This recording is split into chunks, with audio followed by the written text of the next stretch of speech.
The first casualty of war is the truth. And if the American people knew the truth about U.S. interference in Ukraine, they might not be so eager to start World War III.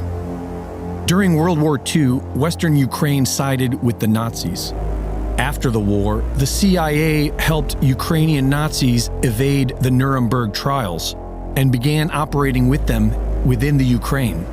After decades of CIA infiltration, the Ukrainian People's Movement emerged in 1989 and gave birth to extremist groups Svoboda, Trident, and Right Sector, neo-Nazi groups pushing for the ethnic cleansing of Ukraine, extremist groups cultivated by the CIA, supported by the U.S. State Department, and used by the IMF to bring Ukraine to heel.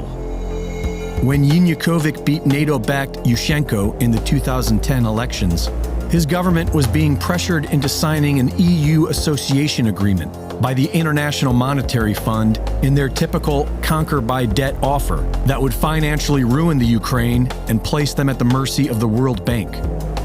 Yanukovych declined their offer. And in today's corrupt world, you're not allowed to say no to the IMF. Funded by Western NGOs associated with George Soros and the CIA, a highly organized color revolution was immediately deployed against Yanukovych. Organizations such as the National Endowment for Democracy trained activist journalists to utilize Facebook, along with 3 brand new television networks created within weeks to recruit people for the protests. This Western-run media campaign was a huge success. The turnout was massive. The CIA has been orchestrating revolutions their entire career, and the first step to their simple formula is to convince people to take to the streets in peaceful protest. They then use agitators to goad the police into violence, and state-run media to ignite the crowd with emotionally charged reports of sacred victims. On November 30th, 2013, the Ukrainian Chief of Staff, associated closely with the U.S. State Department, ordered the streets to be cleared of protesters for the erection of the annual Christmas tree. When the police arrived, they were met by a highly aggressive and well-organized faction of Ukraine's Right Sector, who provoked the police into a violent reaction against peaceful protesters, which is all the Western intelligence media reported on. Predictably, this resulted in more unrest and violence, which was further fueled by U.S. Senator John McCain's support of the protests.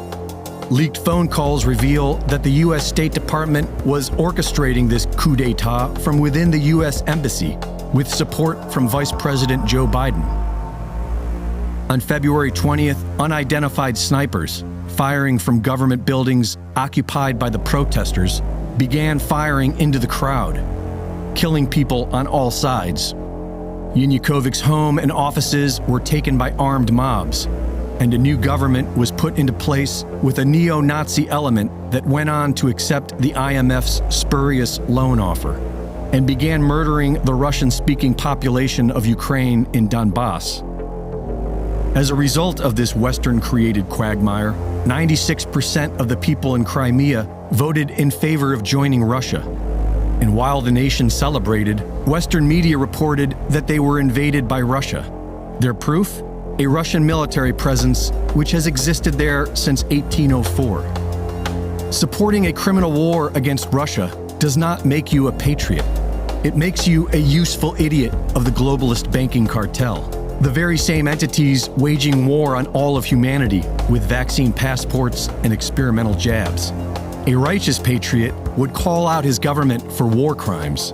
And through fraud and deceit, the United States government has been the world's biggest purveyor of war crimes for decades, all in the name of spreading McDonald's, genetically modified foods, and sexual perversions worldwide.